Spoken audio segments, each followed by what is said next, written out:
ఆమదల వలస శ్రీకాకుళం వచ్చే రోడ్డు కూడా ఈరోజు కనీసం ఆ రోడ్డు పనులు కూడా ఈ రోజుకి కనీసం పూర్తి చేయలేదు. నిధులు ఇచ్చామన్నారు, నిధులు ఇస్తే అది అభివృద్ధి చేయాలి. మేము రోజు ప్రయాణించినటువంటి రోడ్డు, ఆ రోడ్డు మీద చాలా బాధపడుతున్నాం. చాలా యాక్సిడెంట్లు అయ్యేవి, చాలామంది కాలు ఇరిగిపోవడాలు, చేయిలు ఇరిగిపోవడాలు ఇటువంటివి జరిగేవి. చాలామంది కూడా చనిపోయారు. మరి ఇటువంటివన్నీ కూడా జరిగేవి. ప్రభుత్వంలో ఈరోజు ఎక్కడ కూడా అభివృద్ధి లేదు. రాష్ట్రం మొత్తం మీద ఎక్కడ రోడ్లు కూడా సరైనటువంటి రోడ్లు ఎక్కడ వేయలేదు. కేంద్ర గవర్నమెంట్ వేసినటువంటి రోడ్లు.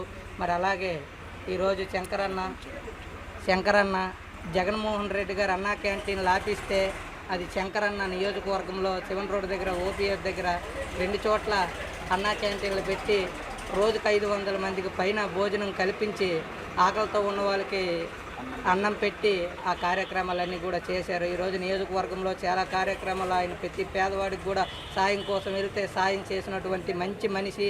ఈరోజు చంద్రబాబు నాయుడు గారు శంకరన్నని గుర్తించి ఈరోజు ఆయన సేవల్ని గుర్తించి నియోజకవర్గానికి, శ్రీకాకుళం నియోజకవర్గానికి ఎవరైతే బాగుంటుంది ఆయన కూడా సర్వే చేసి ఈరోజు శంకరన్నకి ఎమ్మెల్యేగా కూటమి అభ్యర్థిగా ఇవ్వడం జరిగింది.